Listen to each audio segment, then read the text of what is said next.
আসসালামু আলাইকুম, শুভ সকাল। ঈদের এই সকালবেলায় প্রথমত সবার সুস্থতা কামনা করছি।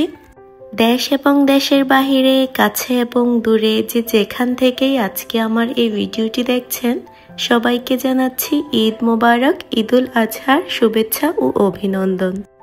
এখন বাজে সকাল 7টা। যদিও গতকাল রাতে একটু কম ঘুমিয়েছি, কারণ সবারই তো চাঁদ রাতের একটা প্রস্তুতি থাকে, আর সেই প্রস্তুতি নিতে গিয়েই অনেকটা লেট হয়ে গিয়েছে। আর ঘুম থেকে উঠে যেই দেখেছি সকাল 7টা বাজে, তাড়াহুড়ো করে হামদানকেও ঘুম থেকে তুলে নিলাম, আর হামদানকে গোসল করিয়ে সুন্দর করে রেডি করিয়ে দিচ্ছি। ঈদ মানে আনন্দ হলেও এবারের ঈদটা আমার কাছে একটু কষ্টদায়ক। যদিও হামদানের দাদাভাইয়ের সাথে এই ঈদটা কাটানোর কথা ছিল, কিন্তু তিনি তো আমাদের ছেড়ে পরপারে চলে গেছেন, তাই আজকের এই ঈদের দিনটা একটু মন খারাপ। কিন্তু কিছু করার নাই, পৃথিবীতে কারোর জন্যই কোনো কিছু আটকে থাকে না। একটা মানুষ না থাকলেও সব কাজ চালিয়ে যেতে হয়। তো এরই মাঝে আমি হামদানকে সুন্দরভাবে রেডি করিয়ে দিলাম, তাকে একটু পারফিউম দিয়ে দিতেছিলাম। আর এই যে আমার বাবাটাকে খুব সুন্দর করে রেডি করিয়ে দিয়েছি। সবাই আমার বাবার জন্য দোয়া করবেন। এইদিকে তো সে নামাজ থেকে এসে সোজা গরুর সামনে চলে গিয়েছে, আর গরুকে বারবার করে দেখতেছিল।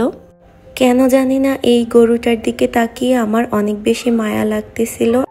এইদিকে নামাজ শেষ হওয়ার পরপরই গরু জবাই করার জন্য লোকজন চলে এসেছে। প্রতি বছর কষ্ট হওয়ার সত্ত্বেও চোখের সামনে জীবন্ত একটা পশুকে জবাই করে দিতে হয় শুধুমাত্র আল্লাহ তাআলার সন্তুষ্টি লাভের উদ্দেশ্যে। আর সবাই অনেক বেশি দোয়া করবেন, আল্লাহ তাআলা যেন প্রতিটা মানুষের কুরবানি মন থেকে কবুল করে নেয়। গরুর গলায় ছুরি দেওয়ার পরপরই চলে আসলাম সকালের নাস্তা করার জন্য। এখানে একটু সেমাই দিয়ে মিষ্টিমুখ করে নিচ্ছিলাম। আমি নাস্তা খেতে খেতে এইদিকে দেখলাম আব্বু গরুর পাগুলো আলাদা করে বারান্দায় এনে ফেলেছে। আমরা যেহেতু বারান্দাতেই মাংস কাটাকুটি করব, তাই বারান্দাতে একটা পলিথিন বিছিয়ে নিয়েছি, আর আব্বু গরুর পাগুলো কেটে কেটে বারান্দাতে এনে ফেলেছে। প্রথমত আমি একটা পা থেকে অনেক চেষ্টা করছিলাম মাংস আলাদা করার জন্য, কিন্তু এটা তো আমার পক্ষে কখনোই সম্ভব হচ্ছিল না। ছুরি বটি দুটো দিয়ে ট্রাই করার পর অবশেষে বটি দিয়েই এই পা থেকে মাংস আলাদা করতে সক্ষম হয়েছি। কি আপনারা চিন্তা করছেন আমি একা কেন মাংস কাটাকুটি করছি? চিন্তা করবেন না, একটু পর সবাই আমার সাথে জয়েন হবে। আমাদের পরিবারে 4 জন মানুষ, আমার বাবা আর বোন আর মা। তো আমার বোন চলে গিয়েছে বাবার সাথে, গরুটাকে ধরবে, আর এদিকে মা অন্য কাজে একটু ব্যস্ত ছিল, তাই প্রথমত আমি একাই কাটতেছিলাম। এখন আবার সবাই একসাথে বসে গল্প করছিলাম আর মাংস কাটতেছিলাম। কোরবানি ঈদের আসল মজাটাই এইখানে, সবাই একসাথে বসে গল্প করা, মাংস কাটাকুটি, কাকে কি দেওয়া হবে সে বিষয়ে আলাপ আলোচনা করা। গত বছর দুবাইতে ঈদ কাটালেও এবার পরিবারের সাথে ঈদ কাটাতে পারছি, সেটা যে কতটা আনন্দের এটা কাউকেই বোঝাতে পারবো না।